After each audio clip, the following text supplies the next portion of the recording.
மந்திரம் என்ன சொல்கிறது? ஓம் சகனா பவது சகனௌ புனத்து சக வீர்யங்கரவாவகை தேஜஸ்வினாவதீதமஸ்து மா வித்விஷாவகை. ஓம் சாந்தி சாந்தி சாந்தி. என்ன பொருள்? ஓம் எமை காத்தருள்க, எமை பேணி போற்றி எமக்காற்றல் தந்திடுக, எம் கல்வி ஓங்கிடுக, எம்பால் பெருப்பகல்க இங்கு. ஓம் சாந்தி சாந்தி சாந்தி.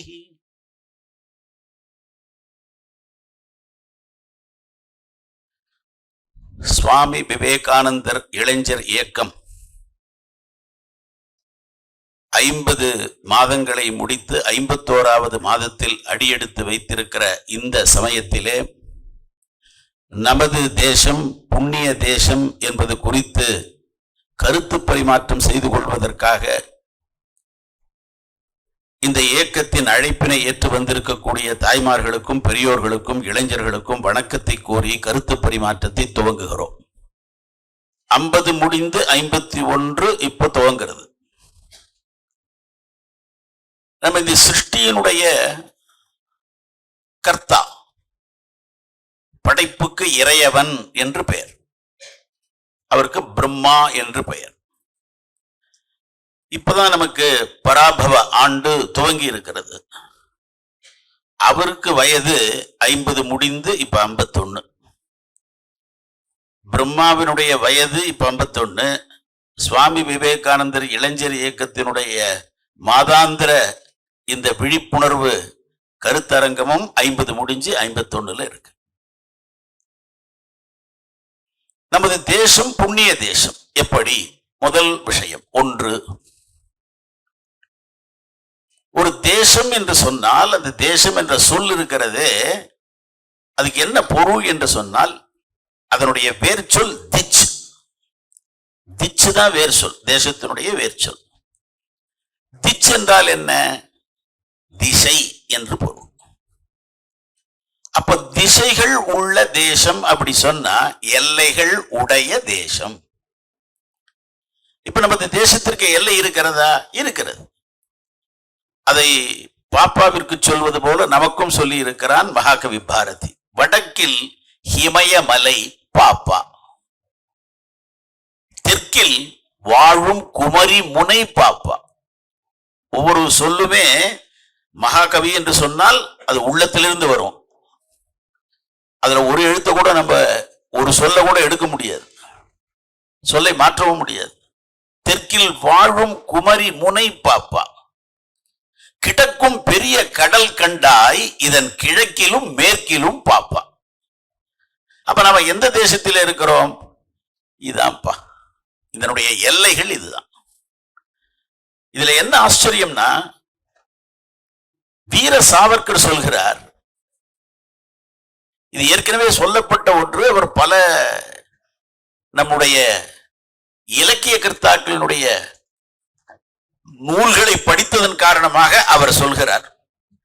உதாரணமாக, arise awake and stop not till the goal is reached.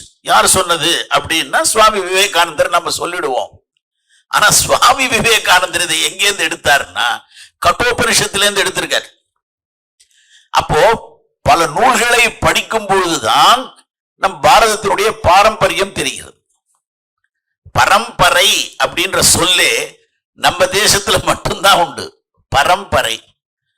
இந்த பரம்பரை இருக்கிறது, இது ஒரு கூட்டு சொல். ரெண்டு சொல் இருக்குதுல, பரம் இருக்கிறது, பறை இருக்கிறது. இந்த பரம் இருக்கிறது அது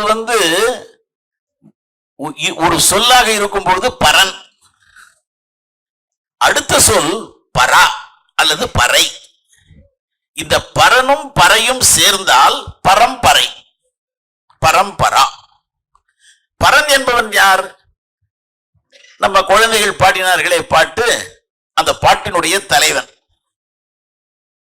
யார்? அவர் உலகெல்லாம் உணர்ந்து ஓதற்கு அரியவன், நிலவுலாவிய நீர்மலி வேணியன், அலகில் ஜோதியன், அம்பலத்து ஆடுவான், மலர் சிலம்படி வாழ்த்தி வணங்குவாம் என்று அருண்மொழி தேவராகிய சேக்கிழார் பெருமான் பாடினாரே. திருத்தொண்டர் புராணம் என்று சொல்லப்படுகின்ற பெரிய புராணத்திற்கு உரிய பாட்டுடை தலைவன் தான் பரன், மேலானவன் என்று பொருள். பரா என்பது அந்த பரனுடைய சக்தி. அதனால்தான் அவளுக்கு பெயர் பராசக்தி என்று பெயர். இந்த சிவனும் பார்வதியும் தான் நமக்கு அம்மாவும் அப்பாவும். யார் சொல்கிறார்? ஆதிசங்கரர் சொல்கிறார். நமக்கு தெரியும், உணவு சாப்பிடுவதற்கு முன்பாக உணவை பிரார்த்தித்து சாப்பிடுவோம். அதுல சொல்றார், ஸ்வதேசோ புவனத்ரயம். நம்முடைய தேசம் இந்த பாரத தேசம் மட்டும் இல்லப்பா, ஸ்வதேசோ என்னுடைய தேசம் என்பது புவனம் என்றால் உலகம், திரயம் மூணு, பூலோகம், புவர்லோகம், சொர்க்கலோகம். இந்த மூணு நமதுன்றார். மொத்தம் 7 இருக்கு. பூலோகம், புவர்லோகம், ஸ்வர்கலோகம், மகர்லோகம், ஜனோலோகம், தபோலோகம், சத்தியலோகம். கீழே 7 இருக்கு. அத்தல, பித்தல, சுத்தல, தராத்தல, மகாத்தல, பாதாளம் வெறும் போறது. அதனால தான் பாடும் பொழுது பாதாளம் ஏழினும் கீழ் சொற்கழிவு பாதமலர் போதார் புனை முடியும் எல்லா பொருள் முடிவே. பார்த்திருக்கோம் நாம. மார்கழி மாதத்துல இந்த பாட்டை பாடாம இருக்க மாட்டோம். அப்போ கீழே 7 லோகங்கள், மேலே 7 லோகங்கள். அதுல ஆதிசங்கரர் சொல்கிறார், ஸ்வதேசோ புவனத்ரயம். ஏன்? மாதாச்ச பார்வதி தேவி, பிதா தேவோ மகேஸ்வரஹா. அப்ப அப்பா அம்மா பார்வதி பராசக்தி, அப்பன் அல்லது அச்சன் அல்லது தந்தை என்பது பரமேஸ்வரன். அப்ப நமக்கு சுற்றத்தவர்கள் யார்? உறவினர்கள் இருக்கணும் இல்லையா? குடும்பத்துல நமக்கு உறவினர்கள் பாந்தவா. பாந்தவான்னா சுற்றத்தவர்கள், சுற்றி இருக்கிறவர்கள், நம்மோடு பந்தம் உடையவர்கள். பாந்தவா சிவபக்தாஸ்ச ஸ்வதேசோ புவனத்ரயம். அப்ப நாமெல்லாம் ஒரே குடும்பத்தை சார்ந்தவர்கள். நம்ம தேசத்தில் மட்டும் இல்ல, உலகம் முழுவதும். அதனால் ஒரு வாசகம் உண்டு, வசுதா ஏவ குடும்பகம் வசுதைவ குடும்பகம். இந்த உலகமே நம்முடைய குடும்பம். அதை ஜோதிடக்கலையில் நிபுணராக இருக்கின்ற பூங்குன்றம் என்ற ஊரை சார்ந்த கணியன் பூங்குன்றனார் பாட்டிலே யாதும் ஊரே யாவரும் கேளிர். நம்முடைய சிந்தனை ஒன்றுதான். அதனால் தான் பாரதி சொல்கிறான், செப்பும் மொழி 18 உடையாள் எனில் சிந்தனை ஒன்றுடையாள். அப்ப சிந்தனை என்ன அப்படி சொன்னா, முதல்ல தேசத்தினுடைய எல்லைகள் தெரியணும். அதனால வீர சாவர்கர் என்ன சொல்றார்? உலகத்தினுடைய நிலப்பகுதியை காகிதம் ஆக்கி. உலகத்தினுடைய நிலப்பகுதி என்ன இருக்கோ அதை காகிதம் ஆக்கி அதுல எழுதணுமே. அதுக்கு ஒரு பேனா வேணும் இல்லையா? எழுதுகோல் வேணுமே. நம்முடைய அறிவை அதிலே எழுதுகோலாக்கி, அந்த எழுதுகோலுக்கு மெய் வேணும் இல்லையா? இந்த சமுத்திரம் இருக்கிறதே, கடல் இருக்கிறதே, அதை மெய்யாக்கி, உலகத்தினுடைய நிலப்பரப்பை காகிதமாக்கி, நீர்ப்பகுதியை மெய்யாக்கி, அறிவு என்கின்ற அந்த எழுதுகோலை வைத்துக் கொண்டு பாரத தேசத்தின் பெருமையை எழுதினாலும் பாரத தேசத்தின் பெருமையை முழுவதுமாக முற்றுமாக எழுதிவிட முடியாது என்று எழுதுகிறார் வீர சாவர்கர். என்ன மாதிரி உதாரணம் பாருங்க. எங்க எழுதுறார்? சிறைச்சாலையில் இருக்கும்போது எழுதுகிறார். இத்தனைக்கும் அவருடைய 2 கால்கள் கட்டப்பட்டிருக்கின்றன, 2 கைகள் கட்டப்பட்டிருக்கின்றன. காலாபாணி அப்படின்னு ஒரு திரைப்படம் பார்த்தா தெரியும். அப்ப இந்த தேசத்தினுடைய பெருமையை முதல்ல நம்முடைய எல்லைகளை தெரிந்து கொள்ள வேண்டும். எல்லைகளை தெரிந்து கொள்வதற்கான சொல்தான் தேசம். எல்லைக்கு பேர் இன்னொரு பெயர் சீமா என்று பெயர். சீமானா எல்லை. அதனால்தான் பெண்களுடைய நெற்றியில வகுடுன்னு இருக்கும். இந்த வகுடினுடைய உச்சத்துல இந்த இடத்துல அவங்க ஒரு சிந்தூரம் வைப்பார்கள். இப்ப நாம பார்த்தோம் சிந்தூர் ரொம்ப நல்லா இருந்தது. இந்த சிந்தூர் இருக்க இங்க போட்டு வைப்பது மட்டுமல்ல, இங்கே வைப்பது. ஏன் இது நீங்க வடபகுதிக்கு போனீங்கன்னா இந்த சிந்தூரம் அப்படி மேல போயிட்டே இருக்கும். அப்படின்னா அவள் தீர்க்க சுமங்கலி என்று பொருள். அதனால் பாரத தேசத்தினுடைய தேசம் அதனுடைய எல்லைகள் தெரிந்திருக்கணும். அதனால் பாரதி சொல்கிறான், வடக்கில் ஹிமயமலை பாப்பா. எந்த அளவுக்கு புண்ணிய தேசம்னா, இங்க திரைக்கு சில நொடிகளே ஆன படத்தை வெளியிடுவான். அவன் போடும் பொழுது கூட என்ன போடுறான்? ஹிமாலய வெற்றின்றான். நம்மூர் ஏதாவது மலையை சொல்லக்கூடாதோ? பரங்கி மலை வெற்றி. இப்ப 4ஆம் தேதி எழுதுவான் ஹிமாலய வெற்றி. அப்போ ஹிமயம் என்பது எல்லா இடத்திலையும் பயன்படுகிறது. எந்த அளவுக்கு பயன்படுதுன்னா, எல்லா அரசியல் கட்சி தலைவர்களும் ஹிமாலய வெற்றிங்கிறான். அப்படி யாராவது இறந்து போயிட்டா கூட என்ன பண்றான்? ஹிமயம் சரிந்ததுங்கிறான். ஏன்பா இங்க ஊர் மலை ஏதாவது சரிந்ததுன்னு எழுதக்கூடாதா? ஹிமயம் சரிந்தது. அப்ப ஹிமயம் என்பது மிக முக்கியமான இடம்னு தெரியுது இல்லையா? ஹிமம் அப்படின்னு சொன்னா பனி என்று பொருள். ஹிமம் அது வெறும் பனி அல்லப்பா, பனி ஆலயம். அதனால் அது ஹிமாலயம் என்று பெயர். அதனாலதான் அது ஹிமாலயம். ஏது ஹிமாலயம்? அங்கேதான்ப்பா கைலாசம் இருக்கிறது. அங்கேதான் நம்முடைய அம்மா அப்பா வசிக்கிறார்கள். பாருங்க, ஒரு உலகத்துல தாய் தந்தையர் வசிப்பது மேலே அவர்களுடைய ஆசீர்வாதம் இருப்பது. அதனால தாய் என்ன செய்தால், அப்பனை தன்னுடைய கணவனை மேலே இருந்து நீ இந்த நாட்டை ஆசீர்வாதம் செய், நான் தெற்கிலே வாழும் குமரிமுனை இருக்கிறதே அங்கே ஒற்றை காலிலே நின்று தவம் செய்கிறாள் சிவனை நோக்கி.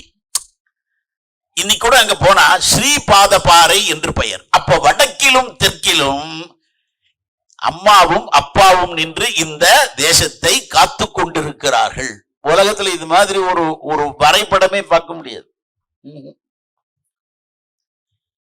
வடக்கில் ஹிமயமலை பாப்பா, தெற்கில் வாழும் குமரி முனை பாப்பா. அதோடு மட்டும் இல்ல, அந்த ஹிமயத்தில் இருந்து பிறக்கின்ற நதிகளிலே அற்புதமான நதி கங்கா. கங்கா. அதனால இங்க தமிழ்நாட்டில் திரைப்படத்துல பாடலாசிரியர்கள் கவிதை எழுதும் போட நம்முடைய காதல் கங்கை போல துள்ளி துள்ளி ஓடும்ன்றான். ஏன் கூவம் போல துள்ளி ஓடக்கூடாதான்னா தெரியல, எதனால தெரியல. இத்தனைக்கும் கூவத்துல வள்ளற் பெருமான் குளித்து ஆச்சார அனுஷ்டானங்களை நிகழ்த்தி இருக்கிறார்கள். எந்த அது கூவம் நதியிலேயே. அப்போ உருப்படியா இருந்த கூவம் வள்ளலார் காலத்துல. ஏன் கங்கையை எழுதுறோம்? நினைத்து பாருங்கள். ராஜராஜ சோழன், அவனுடைய மகனுடைய பெயர் ராஜேந்திர சோழன். கட்டின கோவிலுக்கு என்ன தெரியுமா பேர் வச்சான்? கங்கை கொண்ட சோழபுரம். என்னங்க இது? ஏன் கங்கையை கொண்டு வந்தான்? ஒரு எல்லா இடத்திலையும் பாடுகின்ற பாட்டு நமக்கு எல்லாம் தெரியும். வாழ்ந்தவர் கோடி மறைந்தவர் கோடி மக்களின் மனதில் நிற்பவர் யார்? அந்த பாட்டு தெரியும். அச்சம் என்பது மடமையடா, அஞ்சாமை திராவிடர் உடமையடா, ஆறிலும் சாவு நூறிலும் சாவு தாயகம் காப்பது கடமையடா. அது பாட்டு இருக்கு இல்லையா? அதுல கனக விஜயரின் முடித்தனை நெறித்து கல்லினை வைத்தான் சேரமகன், இமயவரம்பினில் மீன் கொடி ஏற்றி இசைப்பட வாழ்ந்தான் பாண்டியனே. இமயவரம்பிலிருந்து கல் எடுக்கிறான். ஏன் நம்ம ஊர்ல கல்லே இல்லையா? கனக விஜயரின் முடிதனை நெறித்து கல்லினை, எந்த கல்லுன்னா கண்ணகிக்கு சிலை வைப்பதற்காக இமயத்தில் இருந்து கல் கொண்டு வந்தான்.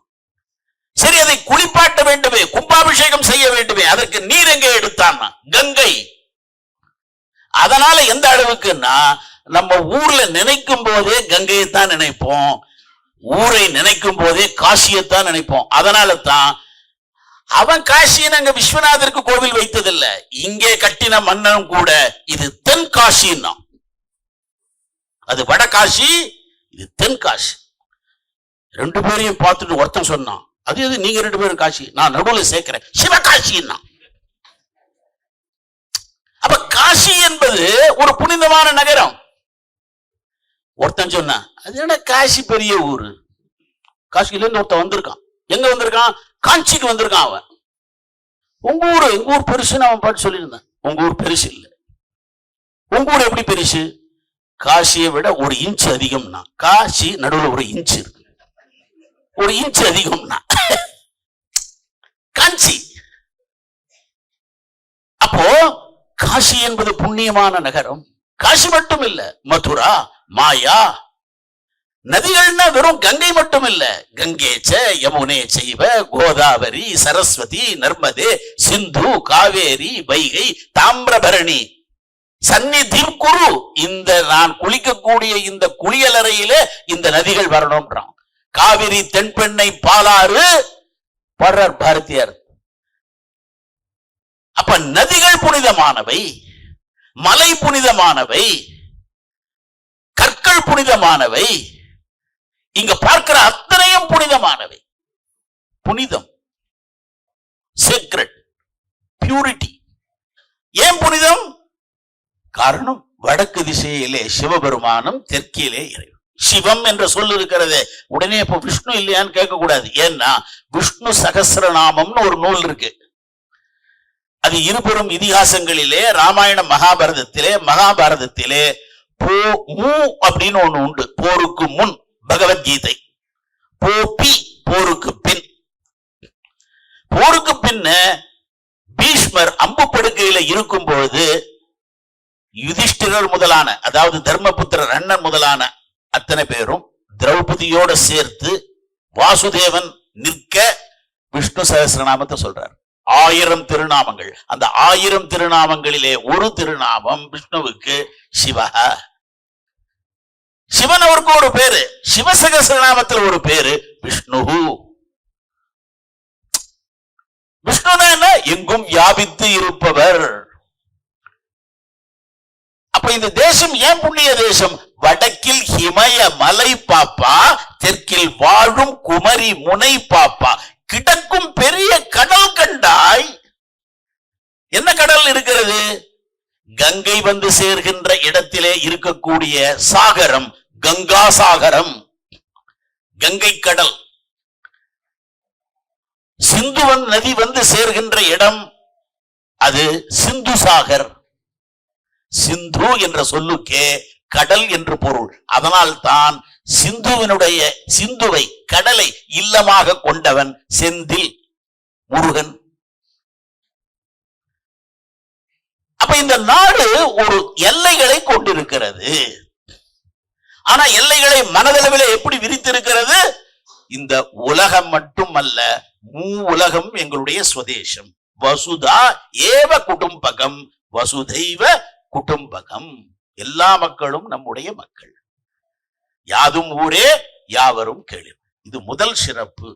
இந்த தேசம் என்கின்ற சொல்லிலிருந்து வந்த ஒரு சொல் இருக்கிறது, நம்ம எல்லாருக்கும் தெரியும். அந்த சொல் தேசிகன் அல்லது தேசிகர். அப்படின்னா தேசம் என்றால் எல்லைகளை உடையது, தேசிகர் என்றால் வழிகாட்டுபவர், குரு என்று பொருள். இந்த குரு என்கின்ற கருத்தியல் இருக்கிறது உலகத்துல வேற எங்கேயும் கிடையாது, நம்ம தேசத்துல மட்டும்தான் உண்டு. எப்படி எல்லைகளை கொண்டிருப்பதிலே ஒரு தெய்வீகத்தன்மை இருக்கிறதோ, அப்படி இரண்டாவது இலக்கணம் என்ன புண்ணிய தேசத்துக்கான விஷயம்? குரு என்கின்ற கருத்தியல். வேற எங்கேயும் குரு கிடையாது. இல்லையே, டீச்சர் இருக்காங்களே, ஆங்கில மொழியில டீச்சர்னு ஒரு சப்தம் இருக்கா இல்லையா? இப்ப எல்லா பள்ளிக்கூடத்திலையும் மிஸ் ஆயிடுது. இந்த டீச்சரே மிஸ் ஆகி போச்சு, அது வேற விஷயம். Teacher, one who teaches is called a teacher. அதானே? One who drives is called a driver. One who cooks is called a cooker. Cooker இல்லப்பா, குக்கர்னா பிரஸ்டீஜ் குக்கர். குக் அப்ப one who teachers is called a டீச்சர்னா அப்ப teacher சப்தம் இருக்கு. பாரதிய மொழிகளிலே எந்த மொழியிலும், காஷ்மீரி மொழியில் இருந்து, தமிழ் மொழியில் இருந்து, குஜராத்தி மொழியில் இருந்து, வங்காள மொழியில் இருந்து, அனைத்து மொழிகளிலும் டீச்சர்ன்ற சப்தமே கிடையாது. இல்லையே, ஆசிரியர் சப்தம் இருக்க. ஆசிரியர் என்பது ஆசு என்றால் குற்றம், இரியர் என்றால் நீக்குபவர், குற்றங்களை நீக்குபவர், அவ்வளவுதான். சொல்லி கொடுக்கிறவர்னு இல்ல. ஆச்சாரியர் அப்படின்னா வழிகாட்டுபவர். ஆச்சரதி என்றால் நடப்பது, ஆச்சாரியர் வழி நடப்பவர். குரு எப்படி நடக்கிறாரோ அதன்படி நடக்கணும். அப்ப டீச்சர் சப்தம் இல்லையே, அங்க இருக்க. அங்க கற்பவனுக்கும் சொல்லி இருக்கிறது, கற்பிப்பவனுக்கும் சொல்லி இருக்கிறது. ஆங்கிலத்துல one who learns is called a learner, one who teaches is called a teacher. அப்ப learner இருக்கு, கற்பவன். கற்பிப்பவன் இருக்கிறான், யாரு? டீச்சர். பாரதிய சப்தங்கள்ல தமிழே எடுத்துப்போமே, கற்றல் இருக்கிறது, கற்பித்தல் இருக்கிறதுனா கற்பிப்பவர் தானே அப்ப ஆசிரியர். பாத்தீங்களா? இப்ப நல்லா கவனிக்கணும். கற்றல் என்ற சொல்லில் இருந்துதான் கற்பிப்பவர் வருகிறதே தவிர தனியான சொல் இல்ல. அங்க லர்னர் தனி சப்தம், டீச்சர் தனி சப்தம், தனி சொல். இங்க அப்படி இல்ல. ஏன் இல்லன்னா, நீ யாருக்கும் டீச் பண்ணவே முடியாது. அதனால ஒரு வாசகம் உண்டு, a teacher is a continuous learner. ஆசிரியர் என்பவர் எப்பொழுதும் படித்துக் கொண்டிருக்கிற மாணவர். அதான் நடந்து போச்சு கணித மேதை ராமானுஜத்தினுடைய வாழ்க்கையில. பூஜ்ஜியத்தினால வகுத்தா என்ன கிடைக்கும்? இது அவுட் ஆஃப் சிலபஸ் வாத்தியார், அவுட் ஆஃப் போர்ஷன். இன்னும் இன்றைய தேதி வரையில் ராமானுஜத்தின் கணக்குகள் புதிர் அவிழ்க்கப்படவில்லை. இது நம்ம புரிந்து கொள்ளணும். அவனுடைய பெருமையை அறிந்து கொண்டவர்களே மேற்கத்தியர்கள் தான், நாமே அறிந்து கொள்ளல. அவரை கேட்டாங்க, எப்படி உங்களுக்கு இவ்வளவு கணித மேதை வந்தது? எல்லாம் என்னுடைய நாமக்கல் தாயார் எனக்கு கனவில் வந்து சொன்னது. புரிந்து கொள்ளணும் இத. நாமக்கல் தாயார், நாமக்கல் போனா ஆஞ்சநேயர் மட்டும் பார்க்க கூடாது, நரசிம்மர் இருக்கார் அந்த குடவரை கோவில்ல. அங்க இருக்கக்கூடிய நாமக்கல் தாயார் தான் எனக்கு இந்த சூத்திரங்களை எல்லாம் கனவிலே வந்து சொன்னார்கள். நம்ம நாட்டுடைய சிறப்பு பாருங்க. அப்ப தேசிகன் குரு என்ற சப்தம் இருக்கு. அப்ப குருனா யார்? கு என்ற சொல் இருக்கிறது, அதுக்கு என்ன பொருள்னா இருள் என்று பொருள், இருட்டு. கு. அதனால தான் இருட்டுன்னு மட்டும் நம்ம சொல்ல மாட்டேங்கிறோம், கும் இருட்டுங்கிறோம். இருட்டுன்னு சொன்ன போறாது, கும் இருட்டு அப்படின்னா அடர்ந்த இருள், ஒன்னும் தெரியல, இருள் தான். ரூ என்றால் என்ன? நீக்குதல். அந்த ரூ கூடிய எழுத்து என்ன? ர. இந்த ர சப்தம் இருக்கிறது, நீங்க பூஜா விதானங்களிலே முறைகளிலே செய்யும் போது ரம் அப்படின்னு ஒரு ஒலி உண்டு. ஹம், ரம், லம், இப்படிலாம் பீஜ அக்ஷரங்கள்னு பேரு, பீஜாட்சரங்கள், விதை எழுத்துக்கள். அதுல ரம் என்ற எழுத்து இருக்க, அது எந்த பூதத்தோடு தொடர்புடையதுன்னா அக்னி. அந்த ரம்முக்குரிய, அந்த அக்னிக்குரிய விரல் எது தெரியுமா? கட்ட விரல். வள்ளலாருடைய மந்திரம் என்ன தெரியுமா? அருட்பெருஞ்சோதி, அருட்பெருஞ்சோதி, தனி பெரும் கருணை, அருட்பெருஞ்சோதி. ஏன் இது ஜோதியா இருக்கிறது? இந்த விரல் இருக்கிறது உலகத்துல எங்கேயுமே இதை போல விளக்கம் கிடையாது, சொல்லவும் முடியாது. பாவம். இந்த விரல் இந்த 4 விரலோடு சேர்ந்ததா? ஆமா, 4 5. ஆனால் எந்த பொருளை நீங்கள் எடுத்தாலும் அந்த பொருளை எடுக்கும் பொழுது இந்த கட்டை விரல் தனியா தான் நிற்கும். எதை எடுத்தாலும் சரி. உதாரணத்திற்கு இப்ப பாருங்க, என்னுடைய கட்டை விரல் தனியா இருக்கு. யாராவது இதை கேட்டா இப்படி கொடுக்கறது இல்ல, இது தனியாவே இருக்கும். ஏன்? இது இறைவன், பதி, தனியா தான் நிற்கும். அதனால தான் இவன் நடக்க முடிகிற வயசுல இருக்கிறவன் என்னடா லிப்ட், இவனே லிப்ட் பண்ணும். வயசானவர் நடந்து போயிட்டு இருக்காரு, லிப்ட் அப்படிங்க. அவனை ஏத்திக்கிட்டானே இவன் வண்டியோட போக வேண்டியதுதான். ஜாக்கிரதையா இருக்கணும். அப்ப இது தனியா இருக்கிறது. அப்ப 5 விரல்கள் என்று சொன்னால் 4 விரல்களோடு சேர்ந்து இருக்கிறதா? ஆமாம். இறைவன் நம்மோடு இருக்கிறானா? இருக்கிறான். நம்மோடு இருக்கிறானே நம்மளவனா என்று சொன்னால் இல்லையப்பா, அவன் தனித்தும் இருக்கிறான். பூஜ்யத்துக்குள்ளே ஒரு ராஜ்யத்தை ஆண்டு கொண்டு புரியாமலே இருப்பான் ஒருவன், அவனை புரிந்து கொண்டால் அவன்தான் இறைவன். தனித்தும் இருக்கிறான், ஒன்றாயும் இருக்கிறான், உடனாயும் இருக்கிறான். இன்னைக்கு படித்தவனோ படிக்காதவனோ எல்லாரையும் நம்ம கை நாட்டாக்கிட்டோம். பிடெக் படிச்சாலும் கை நாட்டு, அப்பதான் உள்ளே போக முடியும். கையெழுத்து போடணும்னு அவசியமே இல்லை, கை நாட்டு. அது எந்த விரல் வச்சிருக்கா? கட்ட விரல் தான் வச்சிருக்கான். இந்த விரல்ல போடுறேன்னு சொல்ல முடியாது. அப்ப குரு என்றால், கு என்றால் கும்மிருட்டு, ரே ரூ இருக்கிறது அது ரா. ரா என்பது ரேபம், அக்னி. அப்படின்னா என்ன அர்த்தம்? இருளை போக்குவது எது? ஒளி. ஒளி கொடுத்தால் இருள் போகும்.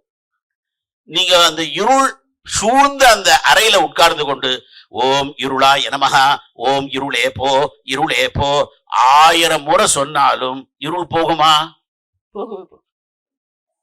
இல்லைங்க. இருளே போனும் 1008 தடவை சொன்ன போவாடு. தீபம் ஏற்றினால் இருள் போகும். அப்போ அறியாமையாகிய இருளை போக்குகின்றவர் குரு, அவர்தான் வழிகாட்டுகின்றார். எனவே தேசிகர் அவர் தான் எப்படி நடக்கிறாரோ அப்படி நடக்க வேண்டும். எனவே ஆச்சாரியர் குரு, தேசிகன் ஆச்சாரியன். எனவே ஆசிரியர் என்பவர் கற்றுக் கொடுப்பவர் அல்ல, அவர் என்றைக்கும் கற்றுக்கொண்டிருப்பவர். அதனால் பாடங்களை துவங்கும் பொழுது உபனிஷத் மந்திரம் என்ன சொல்கிறது? ஓம் சகனா பவது சகனௌ புனக்து சக வீர்யங்கரவாவகை தேஜஸ்வினாவதீதமஸ்து மா வித்விஷாவகை. ஓம் சாந்தி சாந்தி சாந்தி. என்ன பொருள்? ஓம் எமை காத்தருள்க, எமை பேணி போற்றி எமக்காற்றல் தந்திடுக, எம் கல்வி ஓங்கிடுக, எம்பால் வெறுப்பகல்க இங்கு. ஓம் சாந்தி சாந்தி சாந்தி. கடைசி எப்படி முடிக்கிறார் பாருங்க. ஆசிரியரும் மாணவரும் சேர்ந்து படிக்கக்கூடிய குருகுலத்திலே சொல்லக்கூடிய உபனிஷத் மந்திரத்திலே குரு சொல்றார், நாம 2 பேரும் வெறுப்பில்லாமல் படிக்கணுங்கிறார். அப்ப எப்படிப்பட்ட கல்வி முறை இருந்திருக்கு பாருங்க. அதனால் தான் குருவுக்கு முதலிடம்.